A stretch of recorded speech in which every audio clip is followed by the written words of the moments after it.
So, Patty, how does it feel seeing Ed today? I still want to kill him. Yeah, I don't blame you. I opened my arms, my heart, my home, my family to this person. But his ego, his demons kept getting in the way. He treats her like crap, like she's a doormat, like she's his punching bag. Patty, the first day I met you, what did you tell me about your daughter? I told you she was high maintenance. If told you me piss her off, you're gonna get the bitch. You pissed told me her off, she you got had the bitch. Emotional problems. I You did told not me say that she had emotional problems. You did tell me she had a really bad temper. No. The scoop on the happily ever after tell-all just dropped, and get this, a plot twist. The entire cast is shacking up in a mansion when they're not filming the tell-all. Part 1 of the tell-all kicks off with the couples arriving at the mansion. First up, it's Patrick and Tace, followed by Gino and Jasmine, with Jasmine flaunting her beauty pageant sash. She's wearing the stash, but sash. This house they're in, it's gorgeous. I actually like the idea of seeing the cast members interact outside of the tell-all filming, without Sean interrupting just when things start to get juicy. Either way, we're in for a long tell-all, so I'm willing to give this format a shot. Maybe it'll spice things up. Within just a few minutes of watching, you can already sense there are going to be a lot of awkward moments, especially as more cast members arrive. Like Liz, how nice was it to see her show up alone without Ed? I got rid of like 230 pounds. Yeah. Girl, let me tell you, Liz is glowing. Like, for real, Ed must be doing wonders for her. But guess who shows up? The Humpty Dumpty who dumped her. It's been 6 months since they laid eyes on each other. I was crossing my fingers that Liz would just walk on by, act like he's invisible, like he's just some trash on the street. But no, they even hug. Liz wipes away his gross tears, too. After all these months, and considering how this canceled their wedding without a word, you'd think she wouldn't even glance his way. So, when I saw her being all nice to him, I made the same face as Jasmine, a look of pure disgust. Like hug him. Okay, all right, good. I don't either. Yeah. She gave me a hug. Just like every tell-all episode, and trust me, there have been plenty I always cross my fingers that someone will finally lay into Ed. I want Liz to feel backed up and defended, while Ed gets left feeling foolish. But usually I end up let down. There are always a few digs here and there, like when Andre calls him short or when old Jenny starts yelling at him, but it's never enough. I always crave more. So naturally, I got pretty bummed out when Liz was all nice to Ed on the first night. You look great. I do miss you. He doesn't deserve it at all. It felt like we were back to square one, and I started getting the vibe they might actually get back together. She even slips up and calls Ed baby by accident. It seems that even after all this time, Liz hasn't developed a strong dislike for Ed. I actually expected Ed to be more aloof, especially considering how cold he was when he called off the wedding and when Liz moved out. Ed seemed eager to move on quickly. In fact, a woman reached out to me claiming Ed had invited her to visit him, and she even had proof. She mentioned that Ed also tried to get her to come to the tell-all, but she declined. It seems like Ed is feeling emotional now because he's attempting to reconcile with Liz, as it appears no one else is interested in him, not even when he offered to fly women out to be on TV. So, Liz has become his fallback option. After everyone except Michael and Angela arrived at the mansion, we transition to the next day, marking the official start of the tell-all. Well, Liz has kept her new relationship under wraps so far, but we invited him here today. Yeah.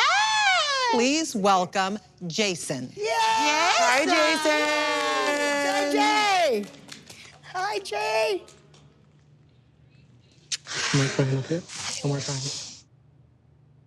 Meanwhile, everyone is finishing up their preparations, and Michael shows up, though Angela is nowhere to be seen initially. The cast keeps commenting on how they want to hear Michael's side of the story, since he can finally speak for himself. But of course, the moment doesn't last long because the Crypt Keeper, as some call her, makes her entrance. I'm baffled by her presence on the screen, and refuse to show her leathery face. Angela starts bossing Michael around, telling him he can't join the other cast members.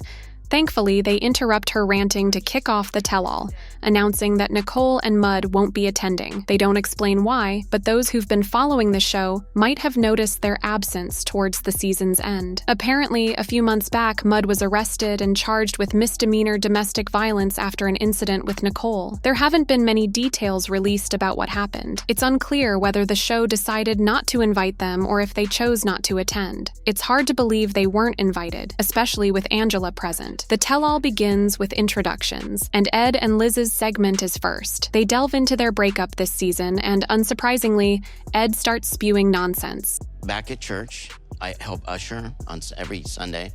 Having a relationship for me right now is probably the furthest thing from my mind. I want to add some context to what Ed is saying. He's now portraying himself as a devout churchgoer, often mentioning in interviews his desire for a good Christian woman. Ed claims that during the 6-month period he was single after breaking up with Liz, he focused on self-improvement and wasn't interested in a relationship. However, a woman who reached out to me revealed some texts that suggest otherwise. She shared messages that clearly show Ed hasn't changed. He's still the same slimy, unpleasant person we've known all along. In fact, he even offered to fly her out for the tell-all episode, during the time he was supposedly working on himself. This whole narrative of being a reformed, church-going man is just a facade. He's not upset because he's making progress. He's upset because he couldn't find someone to accompany him to the tell-all. Ed's attempts at dating are just flopping. It's not that he's not trying, it's that nobody wants to be with him. They dive into the infamous taco pasta wedding cancellation,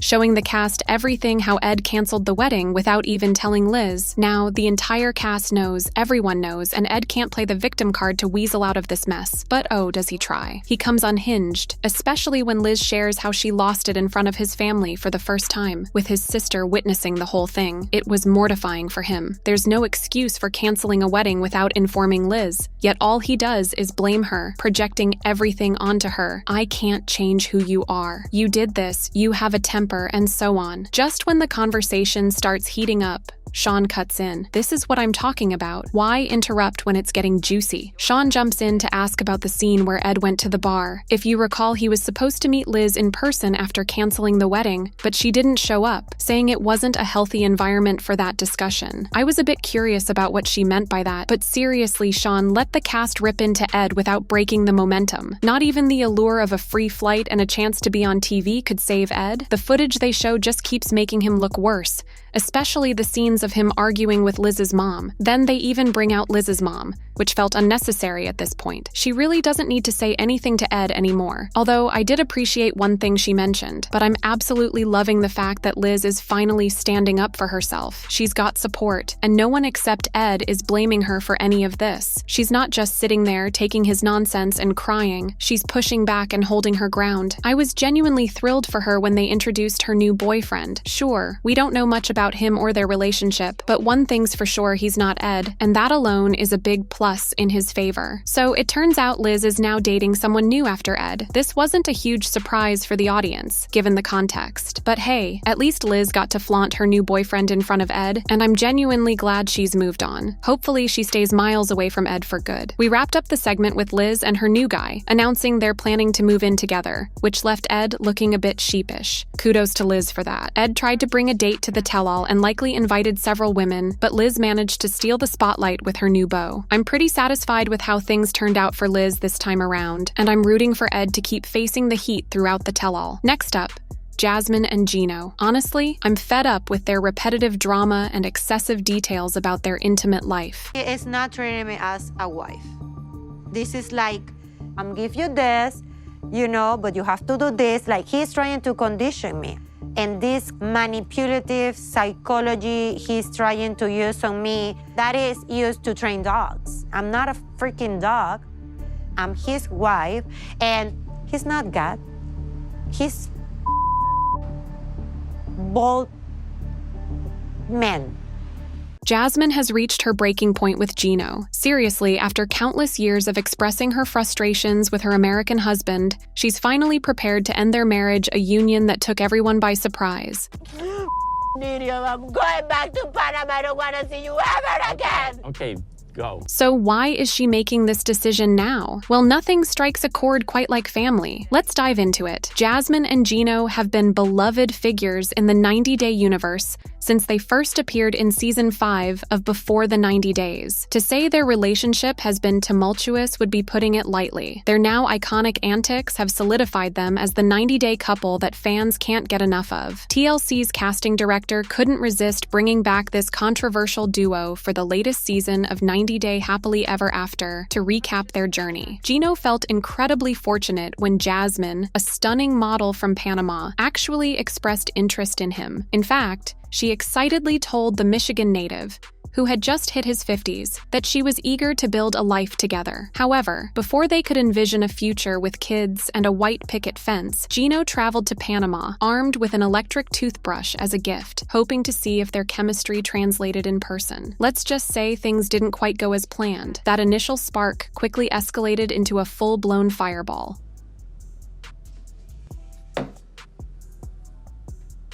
What did you say?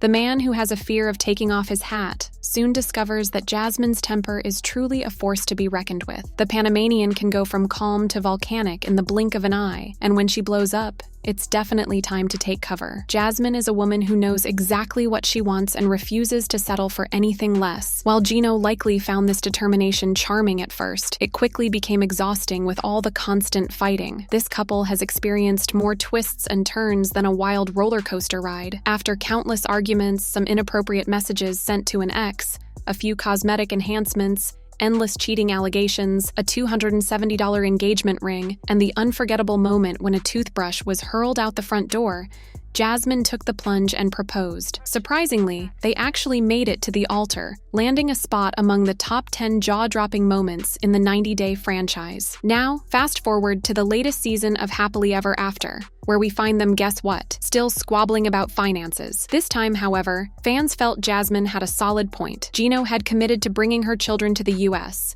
but all he needed was a little more time. They had been married for a short while when filming resumed, yet the kids were still back in Panama. Why? Gino had quit his job at the season's start and was relying on savings and retirement funds to support both himself and Jasmine. Unfortunately, he just couldn't muster the $55,000 needed to bring the kids over. And I'm telling you, I don't have $5,000 to pay for a lawyer. I'm going to do it myself. Jasmine was struggling to adapt to her new life alongside Gino, and fans speculated that it might be because she simply doesn't like him. Others pointed out that uprooting your life to a different country, leaving behind friends and family, is no small feat. Then there's the fact that her incredibly close friend, who also happens to be her ex, is part of the picture. At this point, Gino and Jasmine might as well rebrand themselves since Dane seems to have secured his spot in their dynamic. Jasmine has essentially confessed to having cheated on Gino with Dane at least once, which she's backed up by telling Gino that he's the best partner she's ever had. Talk about mixed signals. If you thought the Dane saga wrapped up after one dramatic fight and an apology letter, think again. Dane has been making cameo appearances on the show ever since, and everyone assumed Jasmine was just bringing him up to get under Gino's skin. However, it turns out that's only part of the story. Apparently, Dane is still financing Jasmine's extravagant lifestyle, and she doesn't seem to have any qualms about it. In the latest twist, Gino was taken aback when Jasmine proudly announced that she had treated herself to a brand new set of butt implants. Surprisingly, Gino didn't seem to mind the results at all. One of the major gripes he had was that Dane was playing the role of the gallant knight, stepping in to cover the costs for the new enhancements. Gino chipped in too, but not out of a desire to share expenses with his then-fiancé. In reality, he had sent Jasmine funds to purchase her wedding dress instead. Why does she think this is acceptable? Jasmine's rationale was simple. Why not? After all, Gino was the one who opted to leave his job right after tying the knot. If he can't foot the bill for her surgeries, but Dane can, what's the issue? And if you believe the wildest aspect of their relationship was the infidelity, the deception, or the extravagant spending on cosmetic enhancements, think again. The real shocker came in June 2023 when they actually exchanged vows at the altar. Fast forward nearly a year, and the couple isn't exactly reveling in wedded bliss. Their highs are few and far between, but who's keeping score? Well, apparently Jasmine is, or at least she was. For the first time, Jasmine is confronting reality and grappling with some doubts. What triggered this epiphany? The Panamanian model recently received their wedding photos, and as she sifted through them, she realized she was far from content in her marriage. Let's hope Gino skips this episode. The only thing that makes him that excited is American football. And it's very hard to compete against that. Jasmine opened up about her marriage in detail. Was it brutal? Absolutely. Yet some fans caught a glimpse of a different side to the typically fiery Jasmine. This may have been her most genuine moment on camera. When the photographer handed her the wedding snapshots, she instantly recognized how different she appeared that day compared to now. For starters, her hair was in much better shape. And before you label her as superficial, Jasmine has candidly discussed her ongoing battle with alopecia. And you were like, no, don't spend money on that. Right. Guess what? She pointed out that on her wedding day, her hair was full and vibrant. But fast forward to today, and she's losing clumps of it daily. We're not professionals, but that sounds like an immense amount of stress to bear. Jasmine became emotional as the photographer encouraged her to pick out her favorite photos. The truth was, while she liked all of them, she despised how they made her feel. She recalled the immense hope she had for a fresh start on her wedding day, yet now she feels like nothing is changing in her relationship with Gino. Yes, she confessed to missing her kids and family back home, maybe even Dane, but honestly, this was the first time we saw Jasmine express genuine feelings on screen. On her wedding day, she had been filled with hope for a fresh start, yet now she felt stagnant in her relationship with Gino. Yes, she admitted to missing her kids and family back home, maybe even Dane, but in all honesty, this was the first time she showed real vulnerability. Often cast as the villain in the show, known for her shouting matches with Gino and her secretive conversations with Dane, this time was different. She confessed to the photographer, who looked genuinely worried for her, that she might have rushed into marrying Gino. And then came the bombshell. She said it was over. Yes, she used that word. She was ready to pack her bags, sign the divorce papers, and end her marriage for good. But it's not exactly a walk in the park. Everyone was well aware that Gino was stepping into a difficult situation when he agreed to spend his life with Jasmine. His friends and family all rallied together, warning him that she was looking for a vastly different lifestyle in the States, one that Gino simply couldn't provide. Or he could have, if he hadn't made the baffling decision to quit his job right after getting married. Honestly, no one seems to understand why Gino thought retirement was the best choice at that moment. Jasmine, for her part, acknowledged that marriage is a complicated journey, and ending things with someone you once cared for isn't a stroll in the park either. The main force driving her to leave Gino and return home is her deep yearning to be with her two boys. Now, let's not forget Gino's perspective. When Jasmine suggested hiring an immigration lawyer for her sons to start the process, Gino looked at her as if she were speaking a foreign language. He claimed this was the first time she'd mentioned it. Fans were skeptical about that one, but Gino is ready to review every moment from the entire 90-day saga to prove he never committed to bringing her kids along. First of all, I don't have $5,000 to pay for a lawyer. Wait, you don't? You don't have that money? Yeah, I've already spent enough on the wedding itself. It would have been more believable if he'd admitted he didn't have the money, which he doesn't. It would be more convincing if he simply admitted he doesn't have the funds, which he definitely doesn't. Jasmine can't apply for a work permit just yet, and truthfully, she isn't eager to jump into work either. When Jasmine shared her concerns with Gino, he brushed it off, thinking she was just being her usual dramatic self. But it seems like the reality of her feelings and her threats to return to Panama are finally hitting home for him. Jasmine took things a step further by putting their plans for starting a family on ice and telling Gino he wasn't exactly cut out for fatherhood. Ouch. Now Gino finds himself scrambling to make amends and persuade Jasmine to stay in the US. Jasmine had hoped Gino would create the kind of life she always dreamed of. It's hard to fault her for that, since he said he would. So is this a genuine crisis in their relationship or just another one of their usual squabbles? What do you think? Share your thoughts in the comments. And if you think Jasmine has a flair for the dramatic, just wait until you hear what Angela has to say about Michael in the next video you won't want to miss.